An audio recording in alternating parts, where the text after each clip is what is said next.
I never gave much thought as to what wine would go best with a good cut of bison, but around these parts it has to be a bottle of Smoky Hill Vineyard.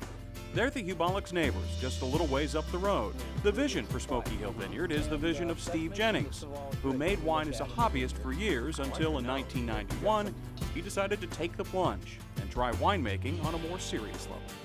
And we bought the property then, and I had my day job then, so I planted vines out here on the weekend, and the building that we're using as our winery now was a horse boarding stable. And it had been empty for about 10 years. And the roof was about half gone on it, but it had some nice foundations, so we decided we'd had some character and we just fix it up and use it. A lot of Jennings' neighbors might have considered him a little crazy for planting vines and growing grapes in the heart of Kansas, but he knew a little of the state's history. You see, prior to Prohibition, Kansas ranked number 3 in wine production, behind Missouri and Ohio. That all changed during Prohibition, but Jennings was one of the first to spark what is quickly becoming a Kansas wine renaissance. Well, it'll be interesting to know when we're going to pick these. Yeah. I bet it's probably next weekend. Well, I would say anytime from the middle to the end of next week. You're right.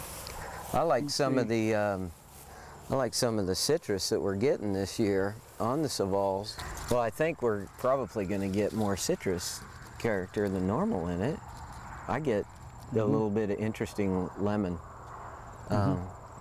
Definitely.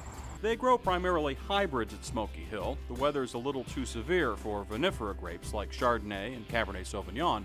Instead, you'll find grapes like Seyval and Norton. They're tasty grapes, and the birds realize that too, which is why the vines are covered by netting.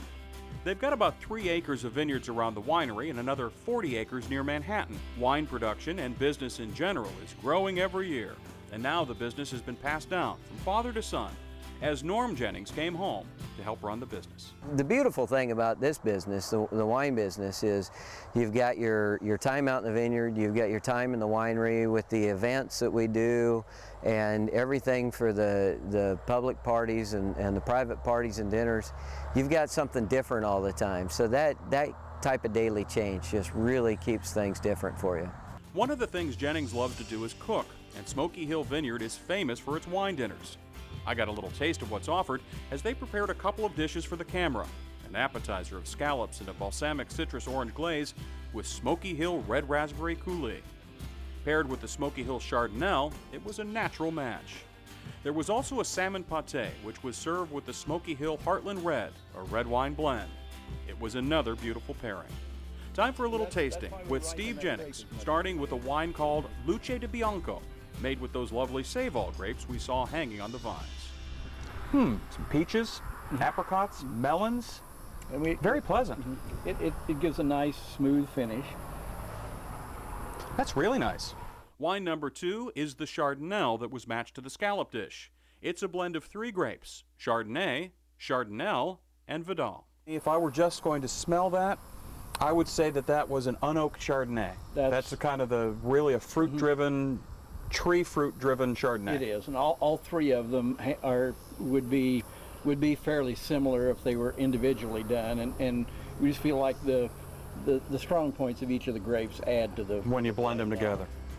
A little drier than the Luce, the Chardonnay is closer to a Chardonnay without the overt oakiness. Jennings next offered up his version of Spätlese. No Riesling here, but plenty of sweetness. I bet you sell quite a bit of that. We do. I bet you do. That's one of those when you come in and you're trying your wines and maybe you like something with just a little hint of sweetness, but not too. That's perfect. Finally, a 4-grape red wine blend called Heartland Red.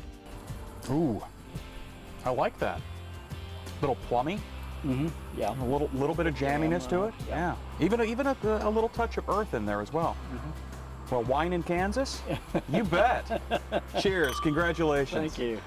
It's an eye-opening and palate-engaging experience at Smoky Hill Vineyard, and that's perhaps what the Jennings enjoy most, surprising and pleasing people on a daily basis.